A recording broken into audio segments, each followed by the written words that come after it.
Another one for Tommy boy. Another one for the world. Another one for the listeners. And maybe for the Episode number 9 of the Third Leg Podcast. I'm your host, Riley Warren. Alongside me is my co-host, Dr. James Dunny. What's up, my guy? Not much, buddy. Been a minute, but hey, let's get back to it. Ready to talk some sports. Yes, sir. It's been a little minute. It's been about a week. We filmed episode 9 probably, like 4 days ago?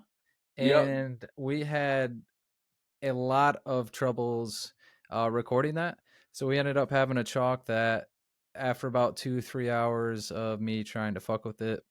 Ended up chalking it. And then this weekend, I had the honor of watching my wifey graduate from nursing school. And then we had our gender reveal on Sunday. And we're having a girl. Congratulations. I'm so happy for the both of you. Shout out Hannah. Way to finish strong. Great job, girl.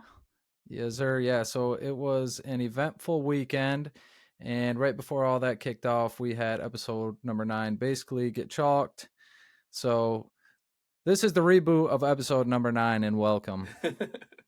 Yes, for anyone wondering what episode 9 was, it was us doing the NFL draft first round.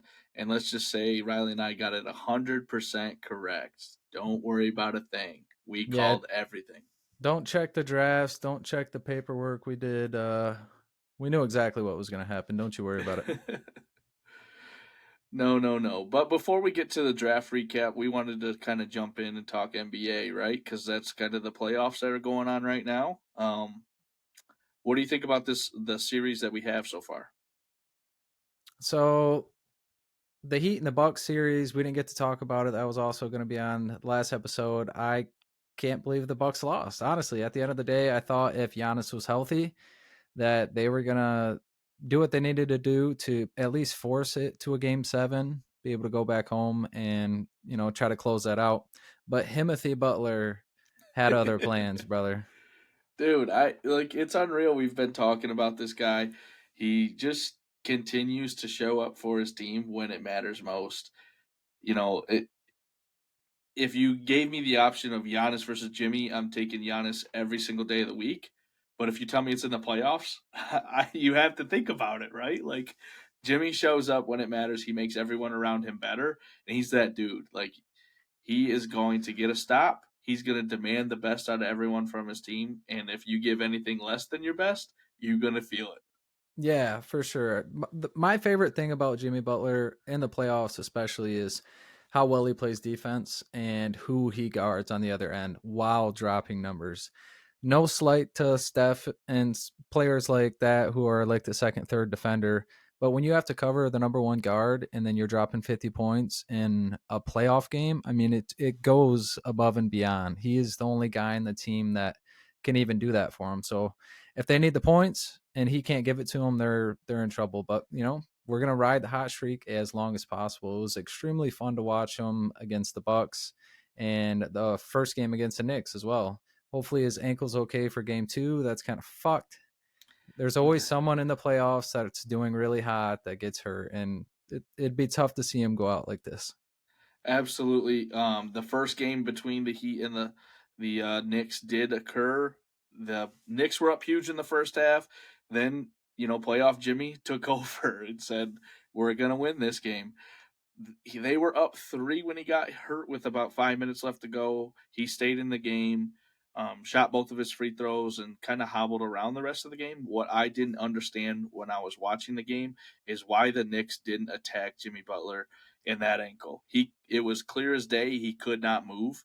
He was like a lame duck out there, and he was guarding RJ Barrett, who's been playing well. They didn't give the ball to RJ Barrett, and then B, they didn't put him in pick and roll. So make him switch on to Jalen Brunson and see what Jalen Brunson can do. They ended up losing the game pretty heavily, and I think it's all because of that and the lack of execution on the offensive side to take advantage of what Jimmy Butler was lacking on defense. But then again, like Kyle Lowry stepped up in the last 5 minutes of the game, hit a couple nice jumpers, set up his team pretty well, and Jimmy Butler was just sitting in the corner calling for the ball, not doing anything. So you could have literally left him alone. I think the one 3-pointer he did shoot was an air ball. So like it, it doesn't make sense to me if you're a Knicks fan. You're shaking your head. You should have had that game, especially when Jimmy goes down with 5 minutes to go, down 3. But hey, regroup, see if he can play next game. I think they're going to attack the hell out of him next game if he does play. And I feel like if I'm a Heat fan, if it's a question, sit him for game 2, let him rest, send him back to Miami right now, get him some treatment, make sure he's ready to go for game 3 in Miami.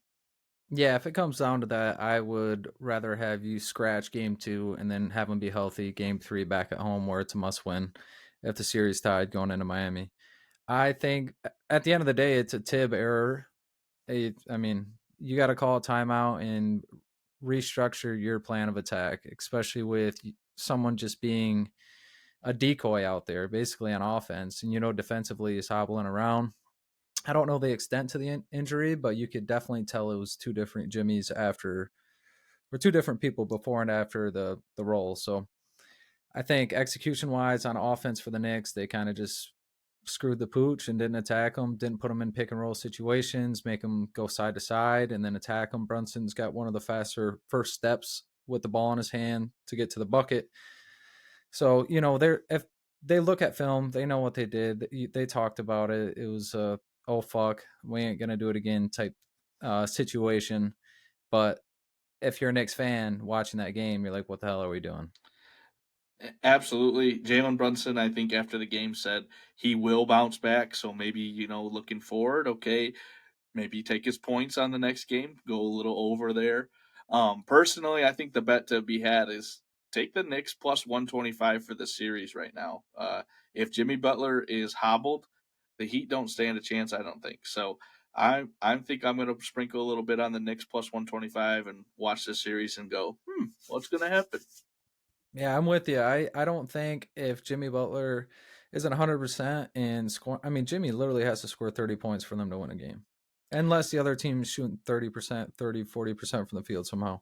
But if Jimmy's not 100%, Max Strus isn't scoring 35 points again. I hate to break it to you, but it's not going to happen. Nobody on that team is set to score 25 plus on a consistent basis. So if it happens once, it's whatever. But if Jimmy's not healthy, it's a wrap over there.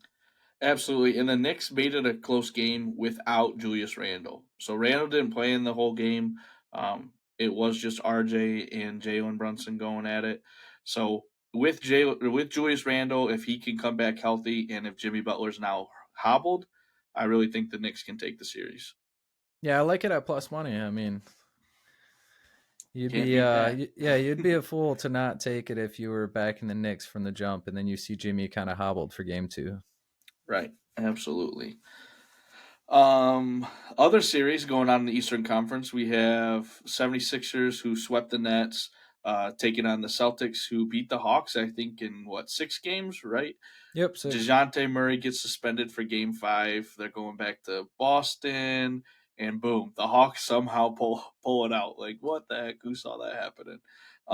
Embiid is not playing tonight for game 1, so the Celtics closing line, I think, was 10.5. What do you think about this game? Well, I think it's 78-77 right now with 5:37 left in the third. 76ers are leading. James Harden's got 25 midway through the third. So the only way they can win is James Harden 35-point performance and Tatum's got 30 as well. So the studs they're doing the damn thing. I didn't think the Sixers would be able to keep it as close. I thought somewhere in this third quarter, Boston was going to go on their run and pull away and, float around that 10-point spread. If the Sixers pull this game out, or it's even like a 3 to 5 point game, that'll be like ridiculous momentum going into the next game. Going into the series, I favored Boston pretty heavily, especially with the injury to Embiid. But watching this game, I mean, who knows? Yeah, and Vegas was with you. So the Celtics are the clear odds-on favorite to win the NBA championship right now. And if Philly somehow pulls off game 1 without Embiid, holy shit. Like, Bro, going back to Philly with a game, you now have home court advantage and you can punt on game 2. All right, James Harden, you're not playing. Embiid, you're not playing. Just get ready. Go back to Philadelphia now. Do whatever you got to do, James Harden, for your pregame rituals or whatever, because we need Go to Houston. Vegas, baby. Start slapping people. We need Houston James Harden back in Philadelphia, because if he turns up and Embiid can just dominate his matchup like he's going to, the Sixers could make some noise. Yeah, it's kind of scary, buddy. It's kind of scary, especially if you're a Boston fan, because they're the biggest favorites like I've seen in a while, being one round into the playoffs. No, 100%. You're correct. I mean, a 10.5 point favorite in the second round of the playoffs. That's insane. Yeah, that is nuts.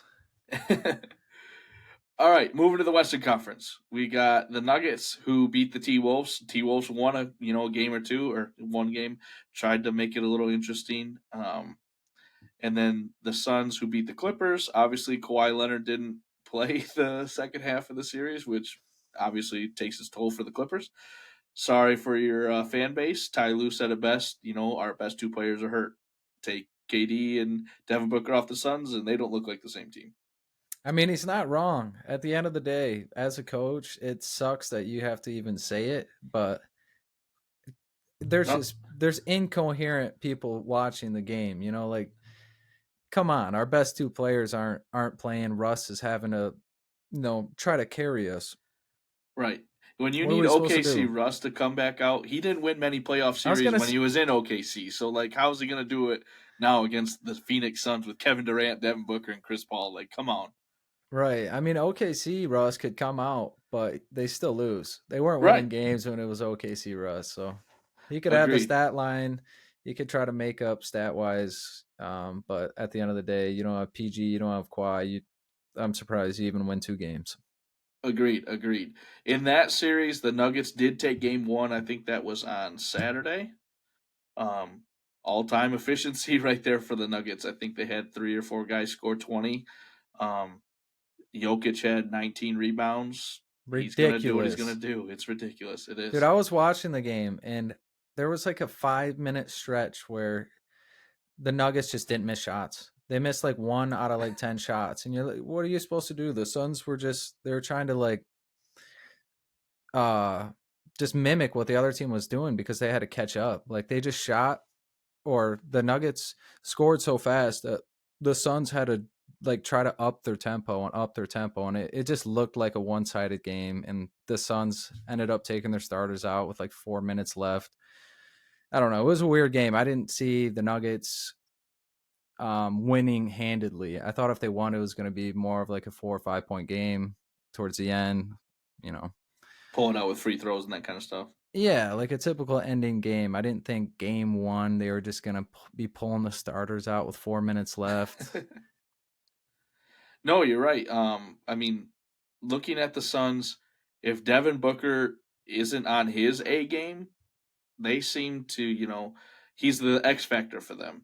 KD is obviously going to get his 25 to 30 a night, but they need that second scorer to be Devin Booker and him to dominate his matchup, whoever's trying to guard him. And he didn't do it in game 1. Yeah, it's tough to have to do that every night, Right. especially when you have another superstar, a couple superstars. I mean, Oh, I agree. Chris Paul, obviously 11 points. Don't count on him to score anymore. Take his unders, except for assists. And then DeAndre Ayton, he's going up against Jokic. He might get in foul trouble. You don't know how many minutes you're going to get out of him. yeah, So Aiton's stat line is going to be weird this series because he has to put so much effort on the other side that they can't really count on him to put him in like consistent half court offensive packages to try to like carry even like a 5-minute stretch because he's literally going to be gassed. agreed, 110% agree. And who knows if he doesn't show up, Jokic could easily go for 30 and 20. In a game and just completely dominate with like 10, 12 assists because if he is scoring at will on Ayton, they're going to start doubling and the Nuggets can shoot the ball. Yeah, and we seen, like I said, we seen that in the first game. Every player on their team were hitting outside open shots. The shots that you have to hit, they were hitting them, and that's why the game got out of hand quick. Absolutely. To win this series, they have the Nuggets at -175 now after game one, and the Suns at +145. So if you're a big Suns believer, you believe in the 3-headed monster plus Aiton, take it at +145. Who knows? But Denver is a different place to play, that's for sure. Yeah, it's crazy to see them at a plus money after one game. When we seen their numbers to win the whole championship going into the playoffs, Right. how quickly that shifted. They were like a plus, I don't know, 400 to start, Something like that. something like that. It was pretty low, along with the Celtics. It's like Celtics Suns, and now they're plus money just to win the second round of the playoffs. Right. Yep. Who knows? Anything can happen, right? We'll see tonight because game 2 is tonight. Hope everyone's tuning in. Riley and I do have a little prize picks on it, right? Yes, sir. We put our combined heads together and came up with a 3-legger for everyone. We have Chris Paul over 8 assists, 8 flat. So if he hits 8 on the dot, you're going to get that push. KD over 28.5 points. And then what was the third leg? Aaron Gordon over 23.5 PRA, points, rebound, and assists. And that's on prize picks. So we're dealing with 5 times, correct? No, 3 times? Plus 500 for 3. Okay, plus 500 for 3. I always get it mixed up. I can't remember it. So 20 gets you a good old $100. 24 handy. Prize picks. We have our 100% deposit match link in the description below if you're on YouTube or if you're on Spotify or whatever. It'll be in the comment section below. Hopefully we get back on the W track. I've been posting a couple of the parlays and we've been, not doing so hot. So Hey, we'll the hot streak gets started tonight. We'll Yep. speak it into existence. Amen. Amen. All right, the last series of the playoffs, the Western Conference, you have the Lakers who beat the Grizzlies. Obviously, once Dylan Brooks decided to open his mouth, the series was a little bit different. I saw today how the Grizzlies were getting blown out and down by 40 or something, and John Morant was on the sideline laughing, and how his maturity and being a superstar and that kind of stuff. Can you count on him to build your franchise around? So that's kind of interesting. What do you think? What do you think? I mean, we all know he's a great player, and on the court you can obviously build around him. I feel like he won't get in any more trouble with the guns and bullshit gang shit. I think we're clear there. I think his PR team probably did an outstanding job afterwards. I don't know if they all got fired and we got a new hire coming in, but Right. I think PR wise we'll be okay. It's really how mature he is in the locker room and in the workouts and with his team and stuff like that. Still directly direct to the basketball team, but not off the court problems. He can't lose trust with this team is I guess where I'm going with this. Whether they get new players or the players that are already there. He can't lose trust from their 6-man, 7-man, 8-man, and the team kind of get out of hand because they're only going to do well if he's leading the charge. I agree. Dylan Brooks isn't going to lead the charge. Their 2 big men can't lead the charge to win series and stuff. So if I'm the Grizz, you really don't have another option. You're just really going to try to supplement him and make him more educated on how to go about the NBA, and how you're supposed to have a persona, basically. If you don't want to be that guy, you got to at least pretend.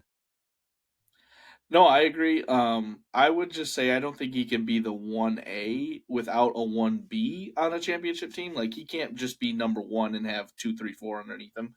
I think he needs that superstar big who he can pick and roll with, because in a good pick and roll with John Morant, obviously that's terrible for the defense because he's the most explosive player arguably in the NBA.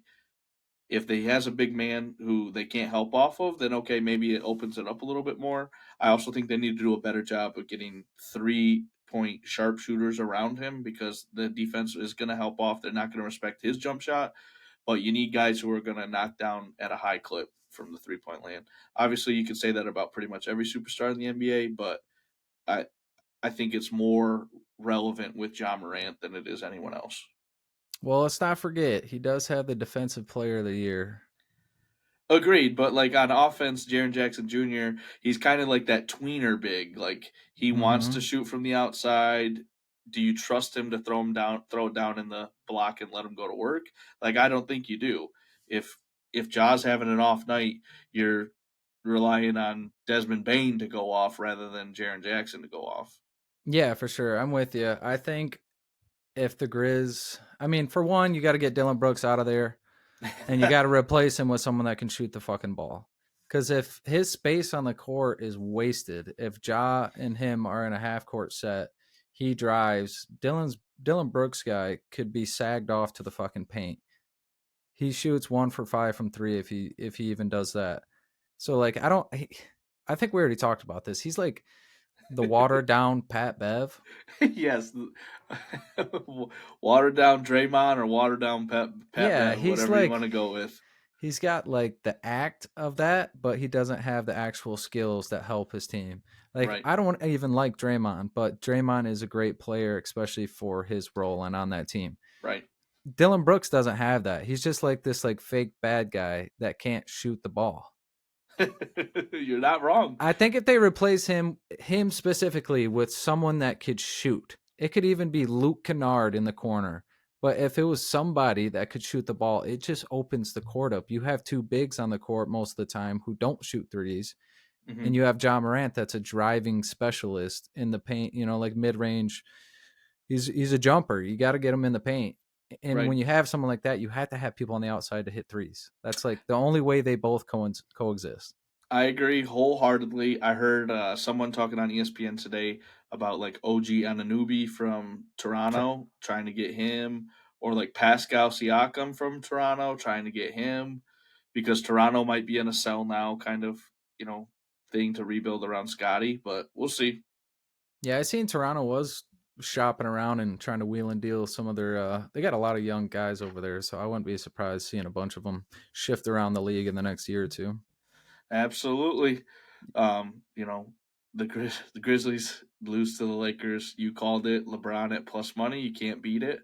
He didn't end up going for 40 a game after Dylan Brooks, called him out or said he doesn't respect him, but he definitely made the impact that they needed, and everyone around him stepped up and came to carry the torch as well. So that's good to see for the Lakers if you're a Lakers fan. For sure. And LeBron's not the guy that's just going to go for 40 to get 40. If he has to get 40, he'll go for it, but he's not just going to go try to drop some number and shoot 26 times from the field. So Right. that's respectable in its own. That's another, you know, little step in the league, knowing when you need to be that guy and when you don't have to be that guy and you have a fucking team. Wholeheartedly agree with that. And then he gets to go up against his, all-time rival, the Golden State Warriors, in round two. So they had a great series with the Kings. It went 7 games. Golden State had a chance to, clinch it in Game 6 at the Oracle, which was kind of shocking that the Kings pulled it out. So I think the public was probably thinking, maybe the Kings get it done. Golden State struggled on the road this year, but Golden State went on the road and beat Sacramento 2 times in this series. Steph Curry, holy shit. You can have playoff Jimmy. Salute. I'll take playoff Steph all day long. The man, Game 7 Steph might be something else, dude. 50 plus on the road. He's gets like 50 plus and he's telling them light the fucking beam. right? Light the fucking beam. I love that shit. He is the. I mean, if you want to get back into watching the NBA, if you are someone who is a basketball fan but hates the NBA, obviously he's going to shoot threes, so you might not like him. But watch Golden State because that man does not stop moving. He is exciting to watch. He does everything on the offensive end that you want people to do. passes and cuts, moves without the ball, is a facilitator, and is the greatest shooter to ever walk the planet Earth. So he was fun to watch, that's for sure. Going up against the Lakers, that's going to be a good matchup. Yeah. First and foremost, Steph Curry, best point guard, best shooter ever. I'll say it. He is the best ever. I'll back you up on that. Ever. Going into the series, it's gonna be fun because one is very guard oriented, and then the Lakers are very big oriented. Maybe not, just big, but AD and LeBron combo. That's your Kevin Looney and Draymond Green combo. So it's really going to be, can the bigs play against the Lakers, and then can the Lakers guards catch up with Steph Curry and Clay chasing them around the three? It's they're both like they're completely different teams, like structurally and how they go about scoring. The Lakers are a slower team. The Golden State puts up 140. So like the pace of this game will be interesting if the Lakers can slow it down and get into more half court sets like they like to run with AD and LeBron, or if Golden State can kind of push that tempo a little more, get them uncomfortable, and have a higher paced, more jump shots, more 3-pointer stylistic game. You're 100% correct. Thinking about this series, like Kevon Looney, he dominated the offensive boards against Sacramento for Game 7.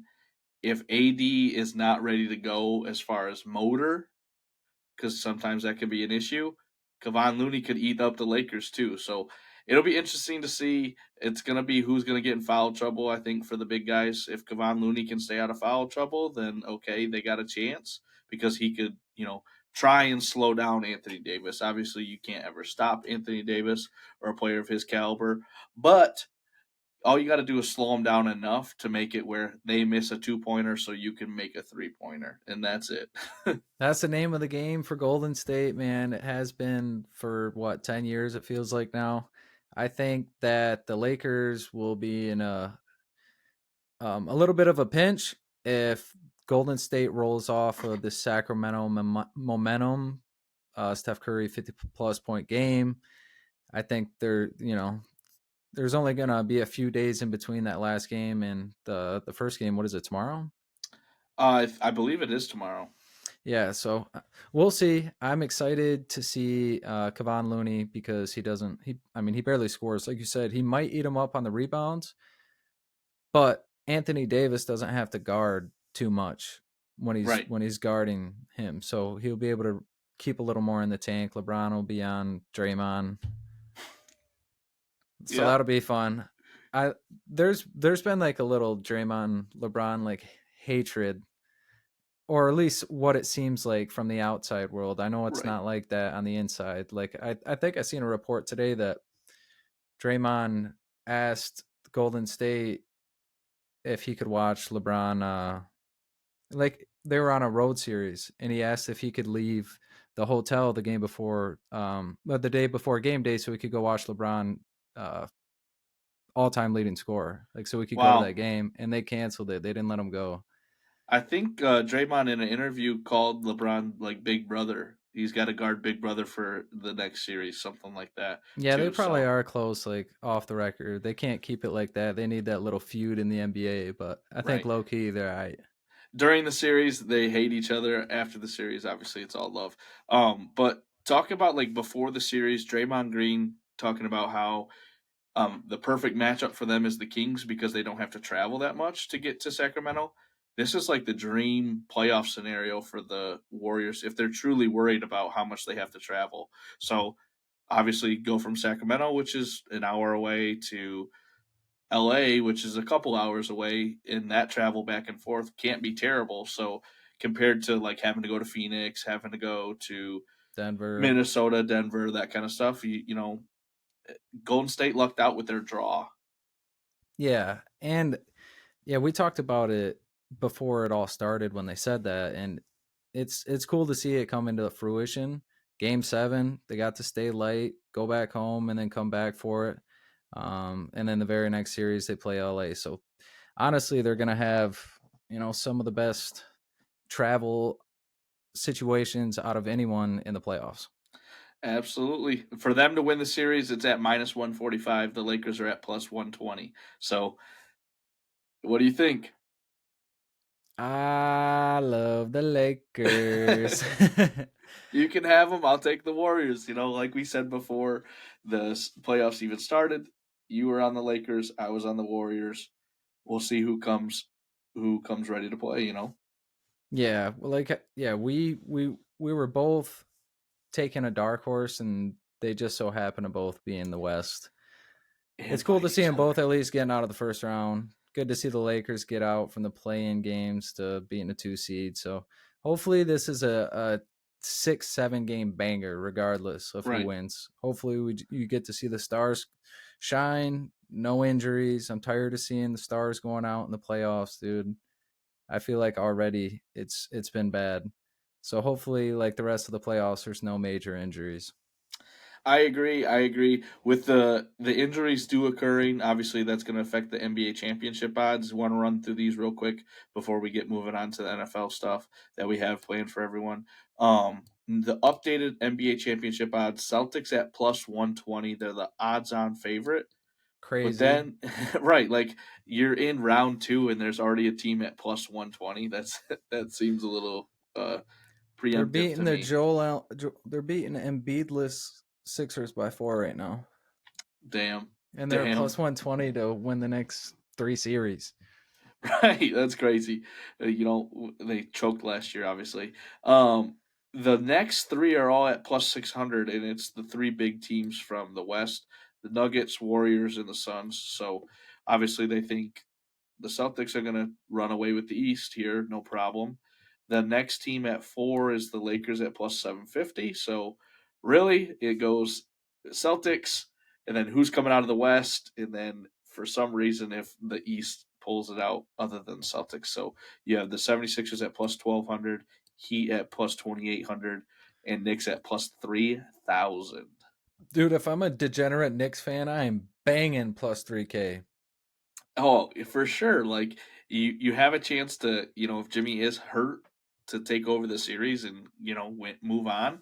And then you got to go up against the Celtics and 76ers, who are going to beat the absolute living crap out of each other this series. So that should be fun to watch. Yeah, hopefully that's for their sake. Hopefully this is a 7-6 game series, and if Jimmy's hurt, they can get out of there in 5. Right. Rest, get everyone healthy, and then do scouting and be ready to go.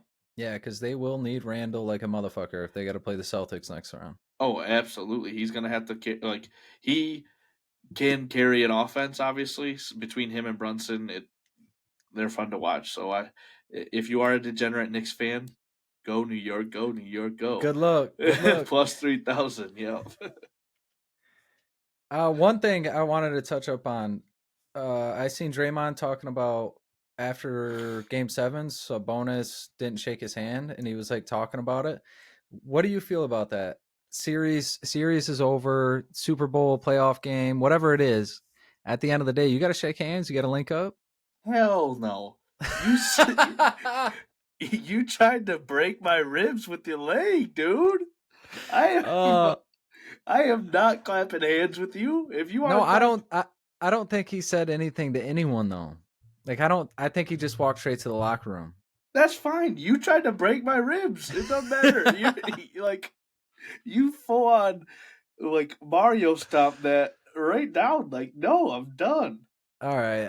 I guess I'll give you a little slack because of that. But if you didn't get Ndamukong Suh stomped, right, you still got to dap up at the end of the game.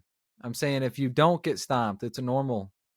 That didn't happen. You got to dap up after the game. You just played 7 games.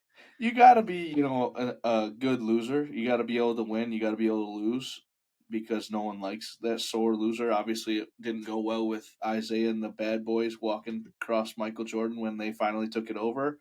But it's been something that happens all the time. They're all the ultra competitors. They're the prima donnas of the sports world. And, sometimes emotion gets to the best of people. And I just think he had extra, I might actually try and swing. This dude had broken ribs, a black eye from jump balls. Kevon Looney would go up with his right hand, elbow him in the head, and tip the ball with his left.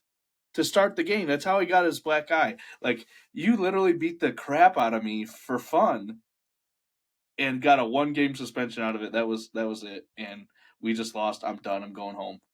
I get it. For this particular situation, I understand if you don't want to dap anyone up after the game. You kind of did get jumped on live TV. But other than that, I think you got to dap someone up. You gotta say, you know, GG's to everyone, especially in a 7-game series. But if it's me, I'm dapping you up. I'm calling you a bitch. I was saying you got lucky. You got lucky. But I'll be out there for the cameras. I'll be dapping them. I'll see you next year. Yeah, for sure. I just want to touch up on that. I seen him kind of going off on it, and people are throwing in their shade. For sure. How about them Lions? Draft. How about them Lions, though? Draft. You know, it started off a little like, what the hell are we doing? I think all Lions fans were like, whoa. Eyes huge, like, oh my God. Obviously, you're going to have the people who overreact and say, what are you doing? You could have had this guy, this guy, this guy. Who knows? Looking at who we got at the positions of need that we had, I feel like it turned out being a pretty good draft for us. Yeah, I'm not mad at it. You see your first 4 picks, and 2 are from Bama, 2 from Iowa. I ain't mad. At the end of the day, we'll see.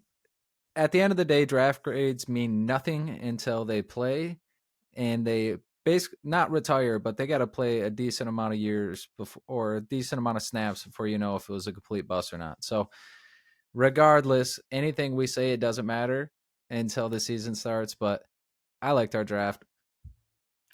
No, I agree. You know, Iowa, obviously, they're known for pretty much tight end university. They always have decent linebackers, and they always have good O-line. So we took 2 of those 3 positions from Iowa. Alabama running backs, obviously, if you look at all of them except for, you know, Trent Richardson, they all had pretty decent careers. And then safety wise, Alabama, you can't go wrong.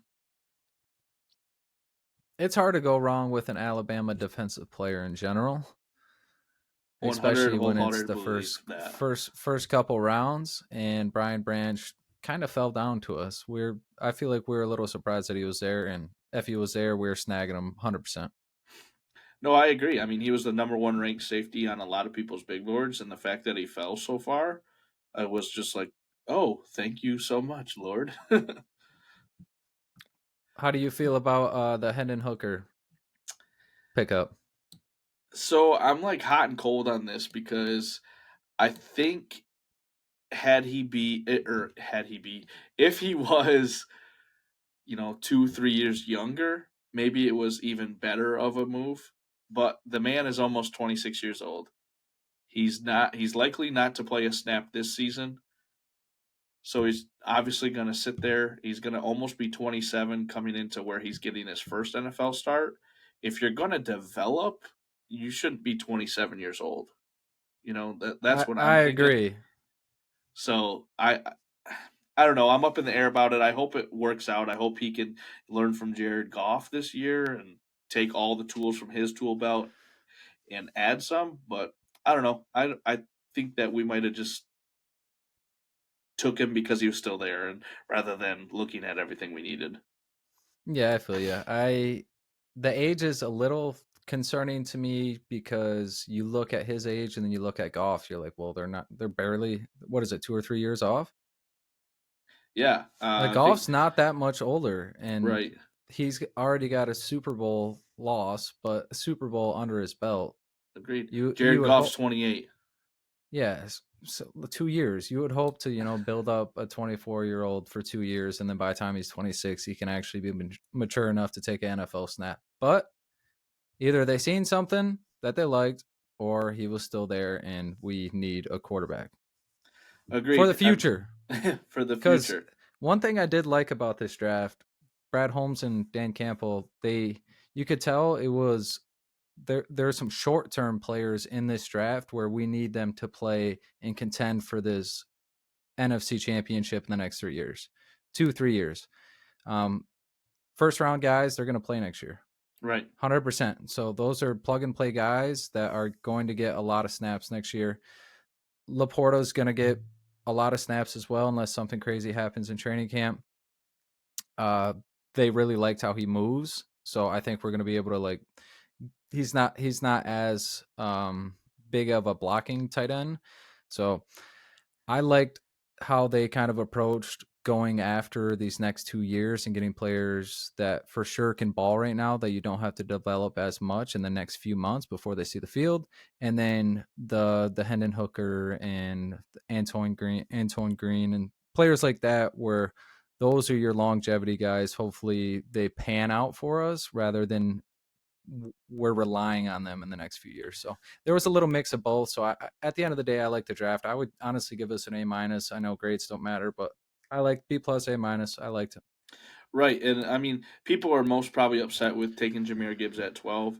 If you look at the running backs in this class, though, after Jahmyr, it's a pretty severe fall off. And if we knew that we were moving on from Swift, we had to do something, right? He going to be there at 18? You don't know. The Patriots kind of swiped every pick that we were going to take in this draft, and they need a running back. So the rumors were that they were going to take him. So we got our guy. If you watch the reaction video of Dan Campbell and Brad Holmes, they were elated that they got Jahmyr Gibbs. So would I have liked to seen the Falcons not take Bijan and he be there at 12 for us to take? Well, of course, Of but course. you can't be mad with Jahmyr Gibbs, especially if he ends up being like who they kind of compare him to in the NFL. You know, Christian McCaffrey, Alvin Kamara, that kind of thing. Yeah, if he could be 3/4 of Christian McCaffrey, I think the Lions offense would be amazing. So Right. there's Hopefully always it's the going to be healthy over. three-quarters. Yeah, for sure. There's always going to be over and under reactions of, the draft. I think the Jahmyr Gibbs on Thursday, people are like, what the fuck? And then by Saturday, they're like, oh, yeah, we only have turned out running right. back now. Yeah, Right. we only have running back. They went into the draft knowing we would only have one running back. Okay, now I understand. Because if you listen to what people were saying on Friday, it's like they're going to have a crazy three-headed, How they're going to tandem give in the the ball to all these backfield. guys, yep. Yeah, and it's like they never planned on it going into it. You got to trust Brad Holmes and the people, behind the scenes knowing what they're doing. So it was a little funny hearing just homey Detroit Lions fans, like what's going on. And then Saturday rolls around and the trade happens. They're like, oh, yeah, I get it now. Montgomery and Gibbs, let's do it. Yeah, 1-2 punch wise, I feel like we don't miss a beat. You know, Montgomery can be a starter in the NFL. He's proved that at Chicago the last few seasons since he's been drafted. Jahmyr Gibbs, hopefully by the midseason, he's ready to take over that role though and run behind arguably the best offensive line in the league. Talking about what you were talking about as far as development players, hopefully the offensive tackle from William and Mary that we got, Colby Swordsdale, can be one of those dudes who he played a long time in college. He gets to sit behind, Taylor Decker, Panay Sewell. Hopefully he can continue to develop. And if one of them gets hurt, he can step in and then take over from there. Broderick Martin from Western Kentucky, we got him, I think, in the 4th round. He's going to plug in at D tackle, and I think we're going to be a revolution or a revolving door for D tackle. I feel like you're always going to be running out fresh bodies. So not one guy do you count on anchoring the defense. So I'm hoping in his first year he can at least, be out there 40% of the snaps on defense. That would be sweet to see. Brian Branch, I think, is going to be a steal because not only should he be developed because he was a Bama player, but he gets to learn from Chauncey Gardner-Johnson, which is one of the best safeties in the league. So it's going to be interesting to see how he develops because they're talking about him being able to play like the slot. They called it a star position in college football. So I hope his athleticism and how well he knows the game and can play the game already turns out pretty good for the Lions. Yeah, and that like Jabril spot. Yeah. Off the edge, slot receiver. Yeah, hopefully he can do that. I think people will be super surprised on how well Gibbs catches the ball out of the backfield. Like he was running routes. He wasn't just like a flank guy on the other side running some bullshit route. Like he was the main target in plenty of packages for him. I think Gibbs is going to help our offense just open up in general. And Montgomery is already solidified back that he could be a 3-down back. You know, if I he stayed 100% healthy, agree. he's a 3-down back. So if we can work Gibbs in, get him some confidence, and then he has that big play, we let him in. He hopefully doesn't start off like Swift and dropping a touchdown pass in his first game for the loss. Or Yeah, get an injury. Hopefully he doesn't have the injury bug. Yeah, let's just not even talk about injuries. Then Jack Campbell, obviously linebacker from Iowa. He's big. He's fast. He's going to learn from Anzalone. Him and Rodrigo hopefully gel together, and those three as your three linebackers. Hopefully, we got a pretty decent upgrade at linebacker position this year. So I'm interested and I'm excited for the season to get started. Drinking the Kool-Aid still, buddy. Oh Drinking the yeah, Kool-Aid. I was sipping the Kool-Aid for the last week, I think. I think, like I said, going into the draft, or watching last year, the linebacking core just wasn't there. Right. Like, and we had the people, we had like, we have the players that have like the heart and they're flying around the ball, but they're just not the studs that you need to go to the next level and win conferences and stuff like that. Defense wins championships, and your backers are going to be huge in that. So I liked what we did. I am very excited, and I have been sipping on the Kool-Aid. Yes, sir. As far as did we dominate this draft? Probably not, right? Like you can always look back, hindsight's 2020, but I don't think we were a loser in this draft either. No, I don't think anyone gave us a terrible grade. I think our lowest grade I seen was like a B. And I'll I take think that. some people edited the grade after the trade. And they're like, oh yeah, they only had one back. Now that makes sense. So Right. yeah, I don't think anyone is going to be mad about our draft. Hopefully it pans out even better than, the Lions fans, Kool-Aid drinking people that we already think it is. So I agree. Who do you think were the winners of this draft? Well, the Eagles in general have just been winning. I think they've just been winning the offseason in general. I don't know who's letting them do all this shit, but it seems like it's like the Yankees in the early 2000s, dude. They're literally just getting all studs. Yeah, you might as well call them the Philadelphia Bulldogs or call the Georgia Eagles up here, huh? Dude, their whole defense is Georgia, and 70% of their offense is Bama. And if They have a system. The Eagles front office, it couldn't have gone better for you in the first round. Like, arguably the best player in the draft falls to you. You trade up one spot to get him, but he falls to you. You're gonna pair him with his old mentor at his university, who you drafted first last year, and then at the end of the draft, you get a stud outside linebacker who was high on everyone else's big board, like top teens, late low teens for as far as overall talent. So good on them. But golly, I wish we could have taken one of those. And then guys. they don't have to waste a draft pick on a running back because they got the Detroit Lions running back for washing machine. So yeah, a 7th round pick and a 4th round in 2025. Yeah, and holy crap! you don't care about either of those picks because you're trying to win this year and next year. Those picks are nothing to you. I 110% agree. The Eagles, they did it right. They had a good defense. They're making it better. They did take a safety to try to, make up for what Chauncey Gardner-Johnson they lost for that.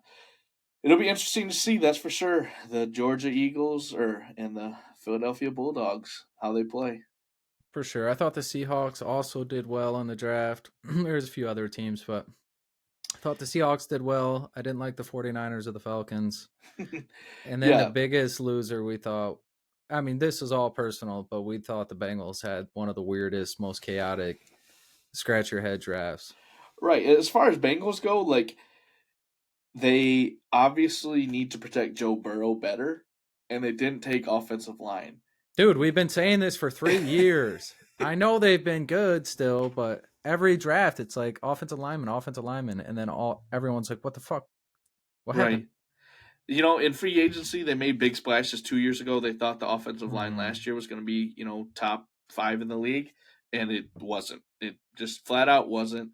And then they didn't address that in the draft this year. They went DB again, getting. I think they got an edge rusher. They took Michigan's corner, DJ Turner, and then they took another safety, I think, from the SEC. So they'll have fast DBs, but what's it matter if your franchise quarterback's getting hurt because he's getting sacked? I mean, they just might have a little more intel on the offensive line. Maybe they got some more trust this year. But as a fan base, Cincinnati has been waiting for young offensive line talent to come through and get developed, and it's just not happening. So it was weird. Another weird draft was New England taking a place kicker and a punter. Right. It's very New England of them to do that, but a place kicker and a punter in the draft. It's like Bill sitting there like, how much can I screw around before I get fired? Let's find out. He's just trolling. He's just towing the line, testing, and everyone's like, "Oh, great fucking pick." You're the greatest, dude. Yeah, that's gonna pan out. We trust you, Bill. We trust you, Bill. Yep. I couldn't believe personally the 49ers not taking offensive line to help protect their quarterbacks because their quarterbacks couldn't stay healthy last year. They took Jake Moody, obviously Homer, big Michigan guy here, but they took Jake Moody with their second pick. I did not That's understand it. crazy. Right, a third round draft pick on a place kicker. Like, I'm sorry, but in the NFL, place kickers are a dime a dozen. You can fire one and hire one literally Saturday before the game. Yeah, I'm with you, but Bill. Good old in the 49ers land, who knows what's going on. Falcons, I was kind of surprised they didn't take defense. They went obviously with Bijan Robinson. No one saw that coming in the first round. So I'm sure when you watch Bijan and you talk to him, if he's on your board, it doesn't matter if you have free running backs. You probably are going to draft that man. He's it's special. it's true. It just means that their draft pick from last year probably isn't going to play that much, and he actually showed some stuff. Cordell Patterson was a fantasy lightning rod in the first few weeks, and now Dude, he he's going was to be different. irrelevant. Yeah, He was it's different. it's terrible. And now he's going to be back to just returning kicks and punts. I bet so. Well, Crazy. I don't know. Their team is just kind of lost at the moment. You are saying that correctly. I do I think. think they're gonna be down bad for like 7 years, dude. Yep, and kind of like I said, I think it's between them and the Bucks who's going to be the worst team in the NFL. With the Bucks picking up Baker Mayfield, I know he's not the best quarterback in the world, but I think he's better than Spencer Ritter. Um, I think that the Falcons will go ahead and take that first pick next year and take Caleb Williams. So, Can we get a moment of silence real quick for Daddy Longneck Mills? Cause man, I really liked watching him play, and that ain't gonna happen no more. He's gonzy. yeah, like the Texans, holy smacks, taking C.J. Stroud at 2 and then shocking the world and doing what you would do in Madden and trading up to get the third pick and take Will Anderson Jr. As soon as they got the third pick, I was like, damn it, we don't get Will Anderson anymore. Hey, that was a literal fuck it. They said, nah, we don't want to be bad for 5 more years. Let's just throw all the eggs in one basket and try to be good in the next 3. Yep. But hey, if they're bad next year, Cardinals, you're going to have 2 top tier first round picks because it looks like you guys are going to be bad again. So who knows? Maybe you can turn your team around next year. The Cardinals are gonna be property. Absolutely. Yeah, the West is going to be a tough division.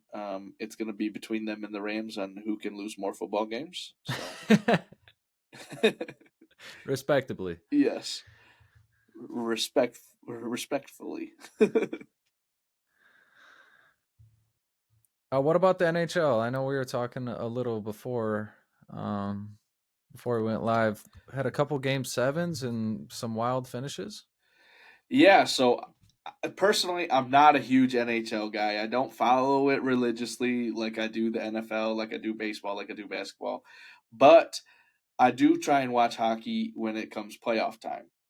The Boston Bruins had the best season ever, most points ever, best record ever, and they lose in the first round to the Florida Panthers. So take the NHL Stanley Cup favorite, bottle it up, throw it out because they're gone. That's nuts. That's like if the Celtics lost this series. Right. If the Celtics would have lost to the Hawks in the first Yeah, round or first something round. like that, it's Yeah. just crazy. They were up 3-1 in the series itself, lost the next three, and were up 3-2 with a minute and a half left to go against Florida in the final game in the third period, and then lost. What I saw a TikTok that was kind of interesting though. There's a face-off happening with like a minute 32 left. The face-off happens in the top left of the screen. It says goal for the Panthers, but there's nothing going on yet. The puck's just moving around, and then they score. So it's like, is the NHL rigged? Fishy. Right. Like, You're I gonna have to saw. send me that because I that's a will try and little find it again. fishy. It is fishy. I did say some or see some people commenting like, this is a record or your game's not live. It's a delay, that kind of stuff. But this Yeah. was like a good 20-second delay, like in between when it said goal and then when the puck actually got shot in. So interesting. I would love to see some investigation going on by people, but who knows? Yeah, I'm gonna have to look into that. I'm not mad that Boston lost though, because Boston's fan bases have had enough wins. Amen. I think they're okay, and then they're the favorites to win the championship in basketball. I think Boston fans can just fucking relax for Right. once. Go watch the Celtics play. You'll be fine. You'll get through it, okay? Detroit doesn't have anyone in the playoffs. Little 76ers Celtics update. There's a minute 37 left. It's 110 to 111. Boston's up 110 on 1 or 111 110. James Harden has 42 points right now. Houston Rockets James Harden, where you at? He's in Boston. Tatum has 37 and 11, and Brown's got 23. Damn, what a game! Other series that we kind of were talking about too. Tampa Bay Lightning lose to the Toronto Maple Leafs, so I believe Tampa Bay has won two Stanley Cups, two of the last three Stanley Cups. They were betting favorites with the Bruins and with the Avalanche, who also lost to the Seattle Kraken. So you have the Bruins, who are the odds-on favorite, the Avalanche, who are the favorite to come out of the West, and then the Tampa Bay Lightning, who are the favorite, who have historically been a very good team as far as when the playoffs happen. So those three teams are out. The NHL is kind of like just, all right, who wants it? Go get it. Dude, an absolute shit show in the NHL. Yeah. If you're a lower seed team, you're loving this frenzy. 110%. Shout out to the Kraken though. They're a new franchise that, expansion draft 2 years ago. They were not very good, and then now they're in the playoffs. They beat the Avalanche in a 7-game series, so you can't beat that. Like as far as that fan base goes, you can't be more elated. As an organization, Seattle beating Colorado Avalanche in the first round of the playoffs is ridiculous. Right. Especially like the owners and the back end, like they are flipping shit. Yes. Dude, that's a cool story, It's like when Vegas their first year do what they did and go to the chip yep. and shit. It's just cool to see new organization or new fan bases and organizations do well early and not have to suffer like Lions for 30 years. I wholeheartedly agree with you. But that it makes me happy because with those three teams out, I do have a future bet that I placed on what day was this? October 5th for the Carolina Hurricanes to win the Stanley Cup. So 100 is going to get me 1,300 for this. So we will hope and pray that they did take care of business in round one. They're waiting to see who their opponent will be between the Rangers and Devils tonight. Got a little, just little heart there in Carolina and call it good. Hell yeah, buddy. Good luck to you in that. That is sick. I wish I had a future in the NHL. I'd be watching it a lot more. Definitely.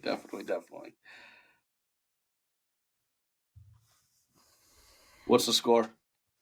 It is 111 to 113. Paul Reed shooting a second free throw, so it should be 112, 113. 57 seconds left. Boston has the lead. Damn. And the free throw did go through. 57 seconds. Boston's up 113 to 112. Dude, this is insane. Sorry about your -9, but God, wait, anything can still happen with free throws, but golly. I mean, you're not wrong. Overtime could happen, right? Then they could blow them out in overtime, but it doesn't look like it's looking too good for me. That's for sure. Hey, if your bet's not going to hit, let's just have a 76er dub. I'm watching live on DraftKings. 76ers up. 76ers up, 28 seconds left, 114, 113. Maxey hits a 2-point jumper. Uh-oh. So you're saying there's a chance? No, you can't look at it on DraftKings, bitch. It's way faster on there. You're right. Let me go back real quick while we have a minute to the undrafted rookies for the Lions. Okay. There's a few honorable mentions here.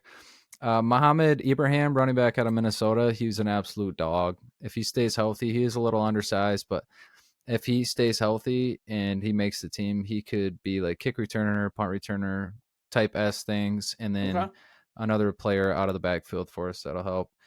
Adrian Martinez, quarterback, we got to watch him a lot in college. We don't actually think he's going to do anything, but it was just a notable pickup.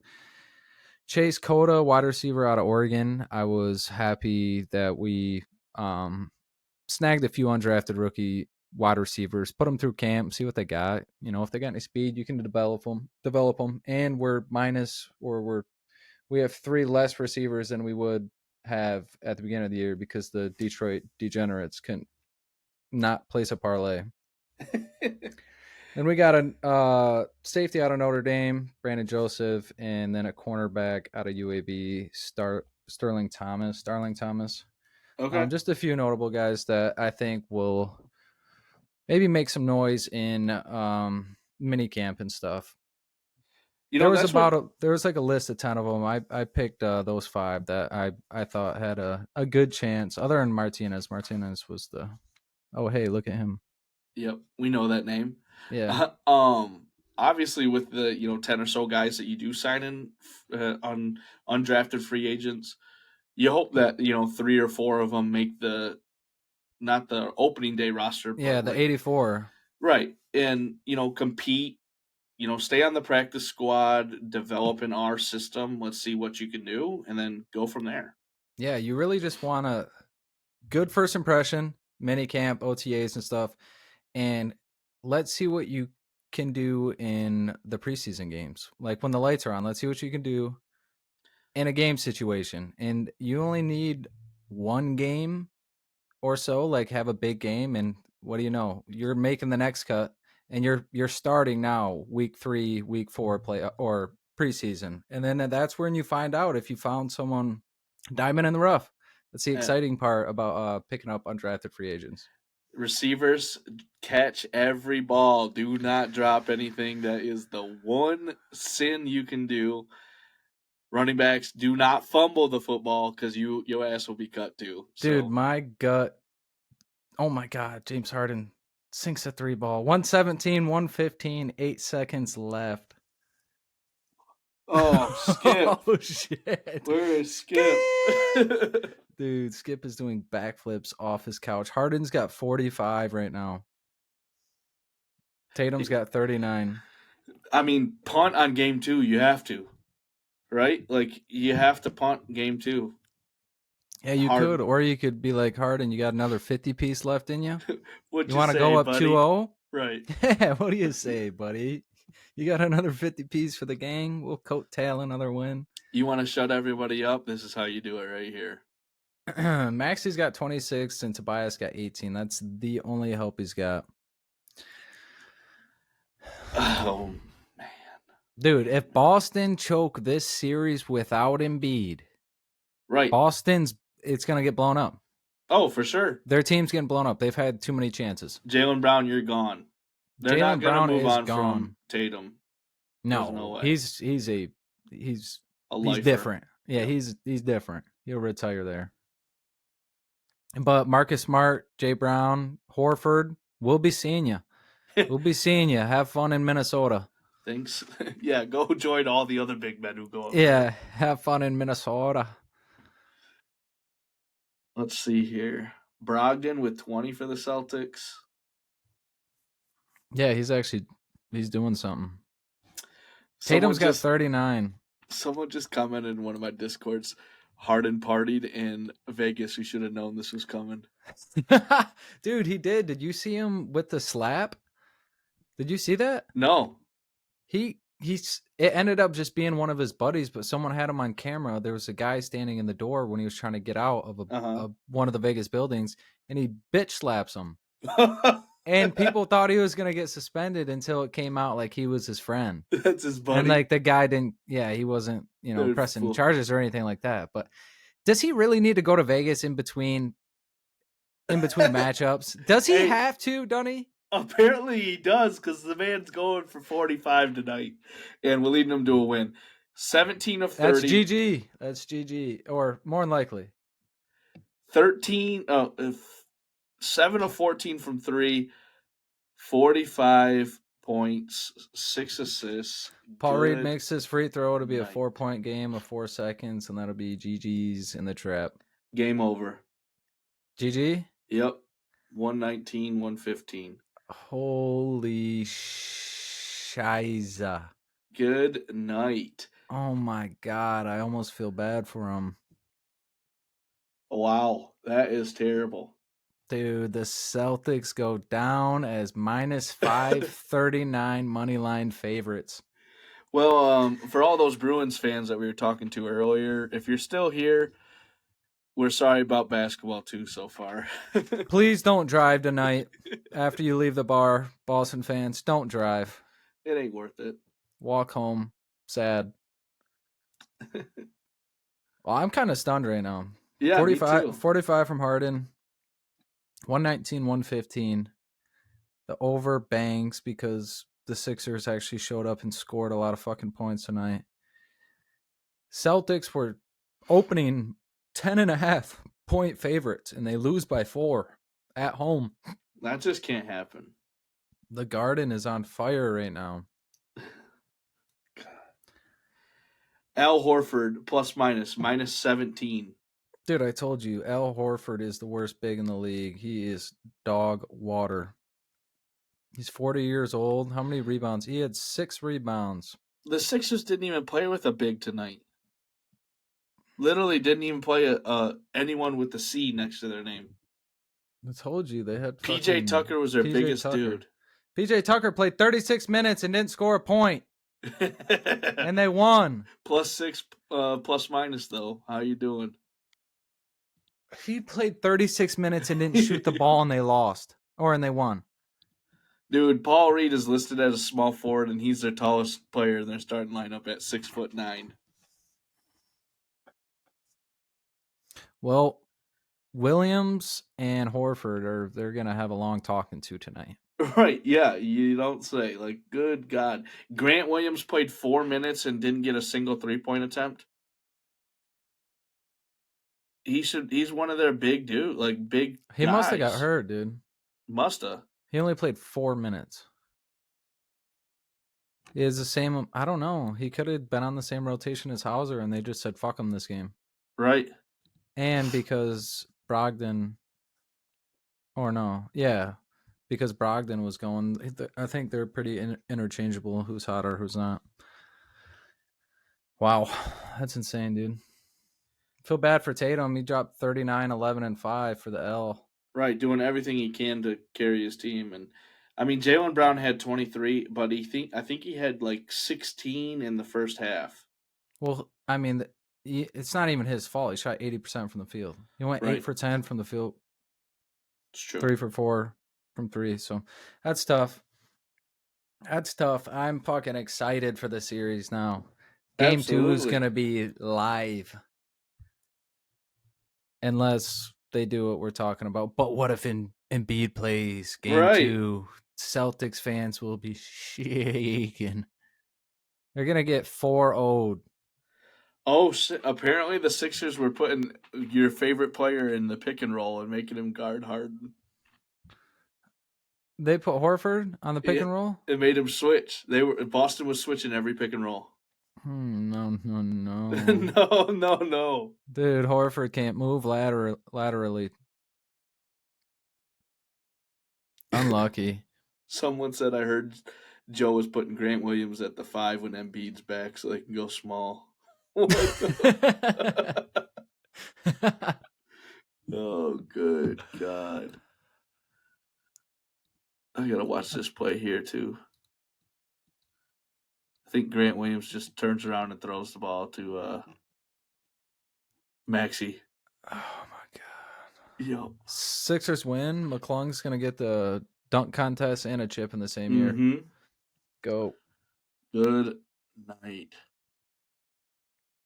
Dunk contest. All right, let's wrap this boy up. All right. What do you say? That's fine with me. All right, we got the Celtics 76ers content already lined up for the next one. All right, boys. Yep. We appreciate you guys for listening. Episode number 9, take 2. We'll have episode 10 out probably Tuesday or Wednesday. We appreciate you guys. Please check out our YouTube, TikTok, and Facebook. Show some love on there. We appreciate you guys. Peace out. Another one for Tommy boy. Another one for the world. Another one for the listeners. And maybe